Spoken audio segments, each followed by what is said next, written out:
Good evening, everyone, and thank you for joining us. My name is Susan Reyna from Beacon Therapeutic, and I'm here today with Jenny Thoma. For the next 30 minutes, we'll be talking about the intricacies of the Intensive Outpatient Program at Beacon Therapeutic. Before we start the show, I'm going to put up some contact information on us. Again, we're from Beacon Therapeutic, and we have 4 different locations. Our administrative offices are located at 1912 West 103rd. Our homeless outreach services are based out of 117th and Southwestern Avenue.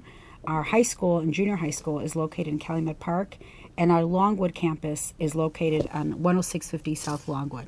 And just to describe some of our programs, we have a therapeutic day school that goes K through 12. Our elementary site is at Longwood, and our high school is in Calumet Park.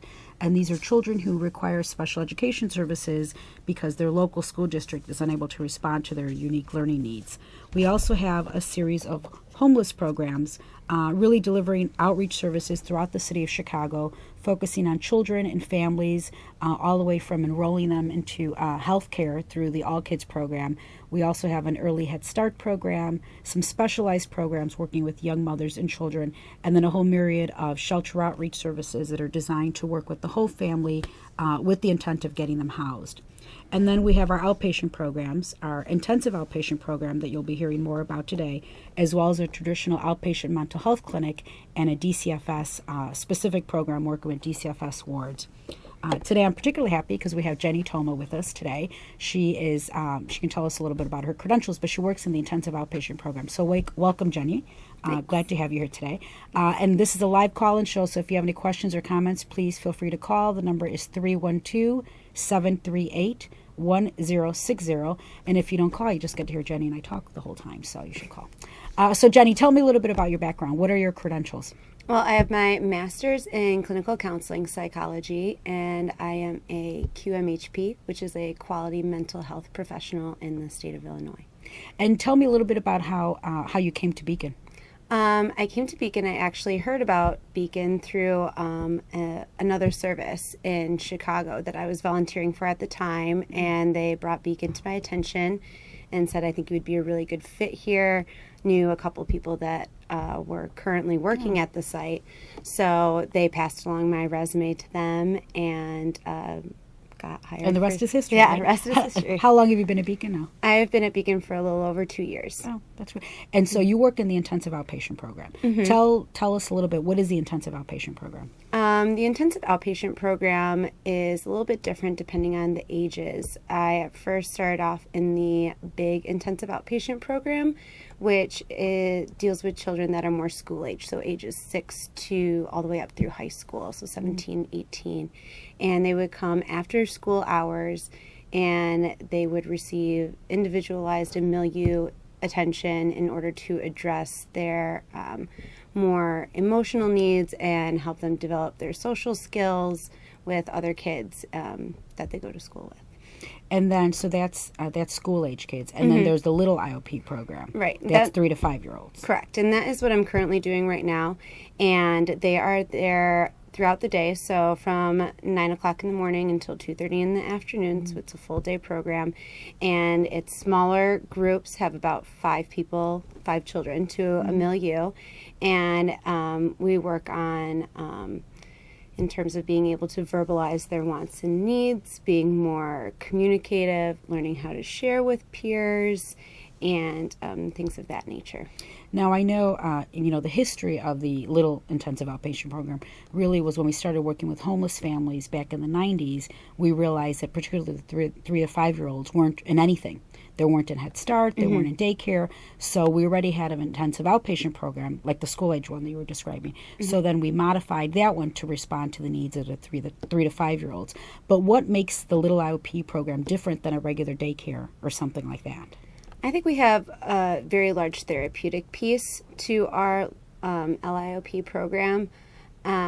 We have a lot of support services as well with a speech therapist, and we can do psychiatric referrals if we feel the need to do so.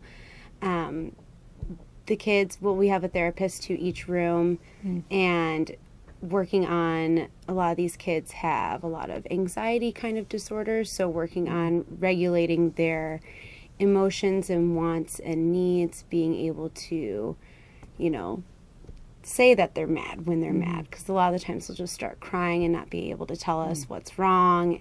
And so it's kind of giving them that voice that they need and learning how to come into their own in order to state the things that they have difficulty verbalizing. I know one of the key features to the program is it is very much based on a philosophy of care, but the emphasis is really understanding the vast amount of trauma that these little guys have been through. And for 3 to 5 year olds, you don't normally think of them being exposed to a lot of trauma. What are some of the trauma experiences or trauma histories that you can relate that you've seen in some of the kids?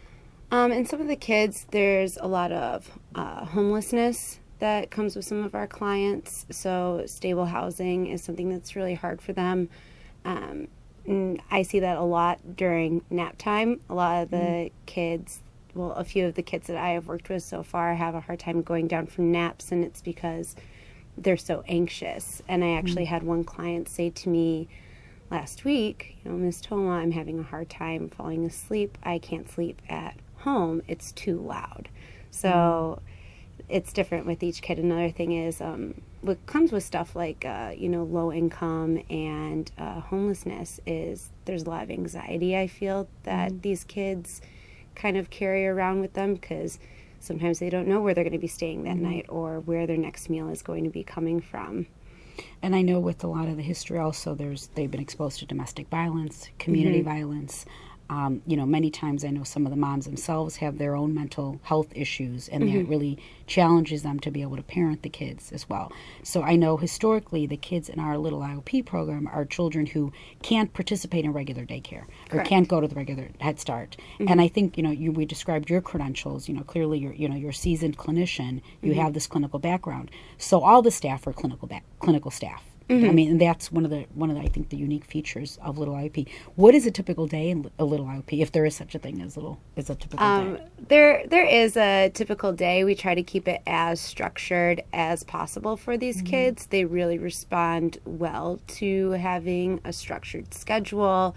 Like I said before, some of them have a lot of anxiety, so it gives them an idea of that they know what to expect when they come to IOP every day. So we start off with usually some sort of arrival time activity, which could include puzzles or reading a book. Afterwards, we kind of clean up, work on toileting and self-care, like washing hands, going to the bathroom. Brushing teeth. I love seeing the little toothbrushes. Yeah. And from there, we get ready for breakfast. And then that's another thing, too. A lot of these kids haven't really had to sit down and learn how to eat a meal at a table, clean up after themselves. So again, working on developing that sense of self and being able to provide and take care of themselves. And so then afterwards, we try to take them outside for some sort of physical activity. And then when we come back into the milieu, we'll usually have a snack and do a sensory motor activity, which will be things like sand or some sort of foam or something that's really tactile that they can get their hands on and work on their fine motor skills and at sometimes their gross motor skills. We do a circle time activity, which is where the kids I'm going to put some pictures on as you're talking about what some of the activities are. Where the kids will read stories and participate in different songs and stuff like that in order to just help them, control themselves while they're in the milieu and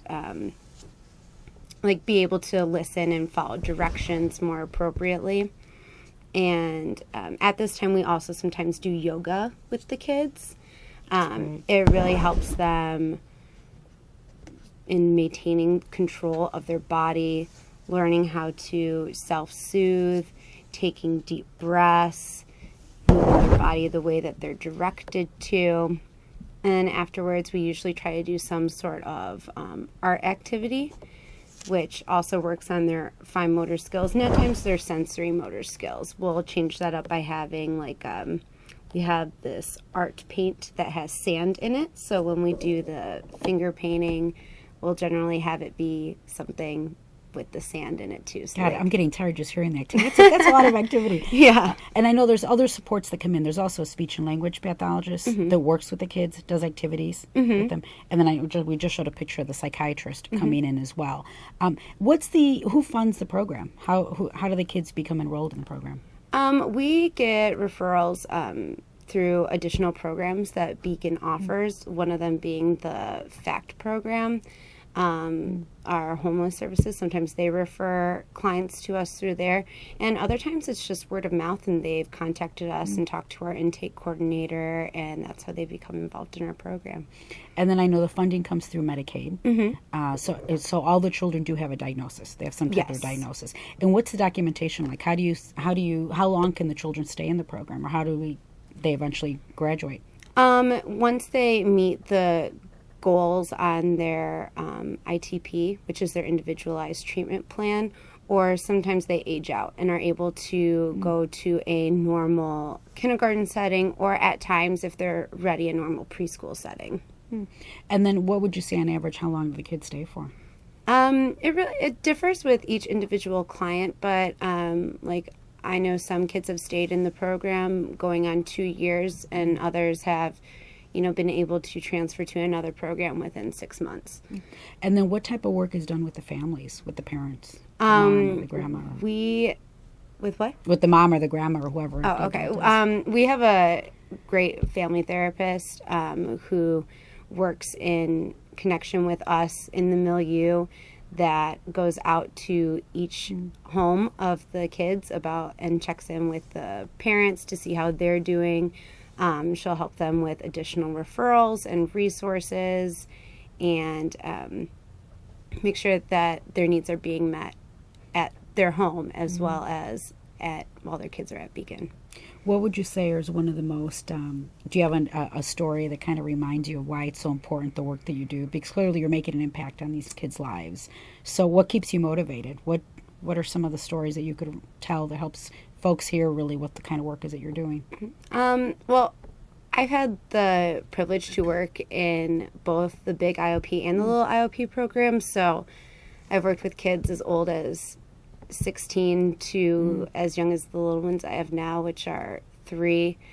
I think one would be Halloween of last year, when I took the kids out trick-or-treating, and I was with the 5 to 12-year-old group at the time, and we went to this one house, and there were these really loud noises, and the people of the house jumped out and scared the kids, and a lot of them just kind of screamed a little bit and then got their candy and went to the next house. But we had one kid who just stood there and dropped his bag of candy and started crying. And my therapeutic mind clicked on, and I remembered that the child has PTSD, and one of his triggers is very loud noises, because his mother was hospitalized 4 times in a 6-month period. So loud noises make him really anxious, particularly ambulance sirens and noises. So he got so upset, and that was a big wow moment for me, that these kids really have been through a lot already in the short amount of time that they've been alive and here. So, and I think, and I think I'd said this earlier, I think they're really, normally when you hear kids, getting anxious around loud noises, maybe they're in communities where there's a lot of violence and so on. But this is clearly the child's association to their mom being hospitalized and how traumatic that is. And so I think it does remind us how much trauma these kids have been exposed to despite their young ages, which is interesting. Now, you've described team members. What helps you do the work? What kind of support do you get that helps you do the work that you do? I get support from a couple different people. We have a really good supervisor who provides us with weekly supervision to make sure that everything's okay. She is constantly checking in on us on the milieu.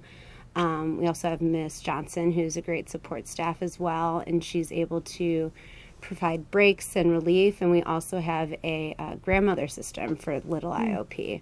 And we have these grandmas that come in and they help with the kids. And just imagine these little robot grandmas coming in. But yeah, but I do know, the grandmas, it's through the Department of Aging. And so they're able to help out with the kids as well. Just another entity for the kids to connect with. Yeah. And they're small units, right? How many kids are in your unit? I have 4 at the moment. The max is 5 for the little IOP. And for big IOP, the max is 10. And you have 2 staff members in that room. When there's 10, yeah. And then what other activities do they go on? Field trips? What other kinds of things do the little kids do? They go on field trips. We've gone to pumpkin patches. This past week we went trick-or-treating out in the neighborhood to different local businesses. Came and saw you guys. That's right. We loved it. It's always the highlight of our office. Yeah.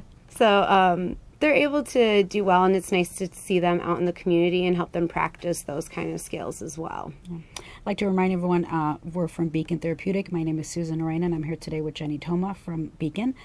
This is a live call-in show. If you have any questions or comments, please feel free to call. The number is 312-738-1060.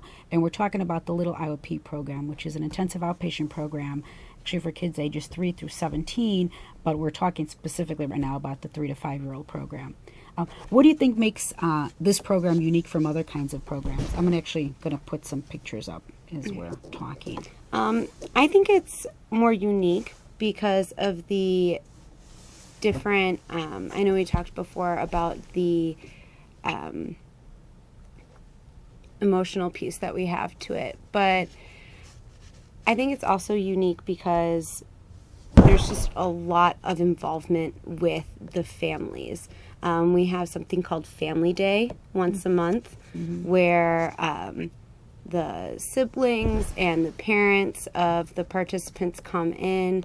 They meet with one of the speech pathologists who gives them a book, and then they come and read the book to the child, learn different parenting skills, and it's really nice because then all of us can work together to see what works best for the kid.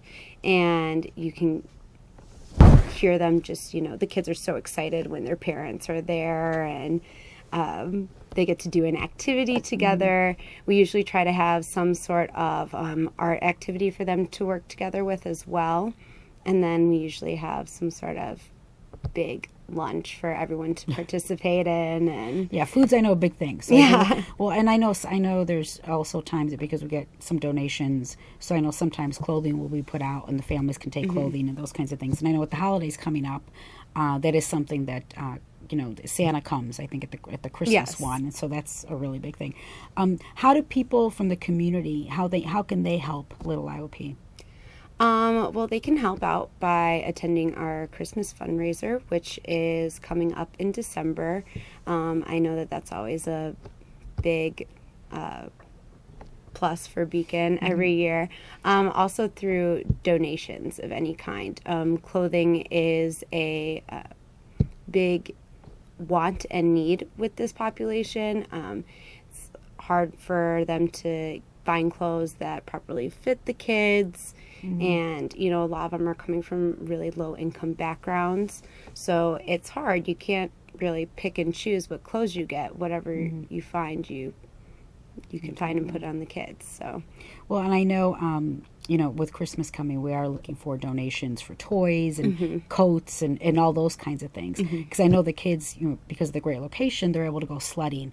So we always have to make sure the kids have coats and hats and gloves and mittens and those kinds of things. And when you were describing, the kids, would you be able to comment a little about what's their development like? What are some of their developmental challenges? We have a lot of speech delays I've found in the milieu that I specifically work with. So it's a lot of prompting them in order to verbalize what they want and need. If I see that something has happened to another kid, like say they got pushed on the playground, a lot of times they'll just break down and start crying, and I'm like, well, what could you say? Or I say, you can tell them, I don't like that, please don't push me. And 9 times out of 10 they're able to go over there and verbalize that and 9 times out of 10, the other child will then change their behavior, whereas they didn't really know what to do before. You know, it's interesting you're describing, the speech and language needs of the children, which are significant. And it's also, you also mentioned the word milieu. What do you mean when you say the word milieu? Milieu is what I use to describe like our therapeutic setting. So it's not individual therapy, but it's therapy with multiple kids and a staff member involved. So that's how I would describe milieu, because not only are they benefiting from their interactions with me, but they're also benefiting and learning from their interactions with each other. And that's really how they have learned to develop their social skills, because they love talking to adults. They'll talk to me all day, but it's learning how to talk to other kids their age and how to effectively communicate their wants and needs, whether it's outside playing or inside sharing or asking to see something that they made. That's all something that they need to do with another kid their age. So this milieu setting is really good for kids of this nature. And I know when we talk about Beacon overall, you're on the second floor, and on the first floor we have the therapeutic day school, and there's other programs that go on, and the basis of the idea of a milieu is that you're creating a therapeutic environment, a therapeutic setting that really supports and holds the kids and encourages their development. So you're describing yourself and your colleagues, the other therapists that are running the milieu, but it's the support staff, it's the maintenance staff, it's everybody really understanding that they have a role in creating this very safe environment for the kids. And I think that's what people talk about classrooms or units or whatever. It's the milieu. So how many milieus are there? How many units are there? How many milieus are there? For Little IOP, there's 4. There's 4. And each of them are staffed by a clinician, at least one, if not 2 clinicians. And I think that's what, it's really creating such a therapeutic setting so that clearly kids who've been exposed to a lot of trauma can feel safe and show their emotions. Now, what happens when the kids really get distressed? At times when kids get distressed, we have these large bean bags, 1 per room. It's called the quiet couch, and it's basically an area where they can sit to themselves, where they can take some deep breaths to relax. And it's almost like, it's like a timeout, but being in the beanbag, and it usually helps them relax their body as well. So when they're feeling distressed, sometimes it's like, you know what, maybe we should take a couple minutes and go sit in the quiet couch and take some deep breaths. And then a staff member usually comes after a minute or 2, like once we start seeing that they're able to self-soothe, and we usually verbalize what feeling we think they might have been having. Like, you got very upset. It looks like you were mad just then. Like, can you tell me what happened? So not only are we identifying that they got upset, but then we're also going more specifically into the feeling that they may have had in that interaction. Yeah, it sounds both very supportive, but you're really teaching them a very concrete skill. Having them, look at what, identify the feeling, but then asking them to explain what the feeling was related to. Yeah. And are these also tools that you're giving the parents as well when the family therapist goes out? Yeah. Jane also works on having the parents be able to verbalize what they are seeing and their wants and needs in terms of how they interact with their kids. And I know that she provides different resources and parenting classes, and I believe one of our parents just did a food education class, but she did it with one of the clients, so they learned like healthy eating habits together as a team rather than just mom telling the child what to do. Oh, that's pretty neat. That's pretty creative. We're almost out of time, so I was going to ask you what final thoughts do you have about Little IOP or the work that you're doing? Well, I just think that IOP is such an important part to these kids and their lives and their development. I know that you discussed before how in the early 90s it was that there wasn't really a place for these kids to go. And this really is one of the few places where they can go to receive the support that they need in order to pretty much get back into hopefully a public school system. So I think it's really important to give them the skills and tools so that they can be accessible as early as possible. One of the things I know is that, we say that Beacon is changing the trajectory of lives. And clearly it is for these little guys. Because I think, if they aren't in the type of setting that really is this supportive and this therapeutic, you don't know what's going to happen in the future. So Right. you're describing where do they go. The ideal is they go to regular kindergarten or regular preschool, and that's really important. And I think we're helping them on their way to do that. So thank you for the work you do, because I think it's great, and we love the little kids. So Yeah. Lord knows they're adorable. I am going to put some information on our fundraiser that's coming up, and it'll probably be the end of the show. It is coming up on December 6th. Our 21st annual holiday supper. For tickets and information, please contact Peggy Rourke at 773-298-6441. Again, that's 773-298-6441. Jenny, thanks again for joining us, and have a nice evening. Thanks.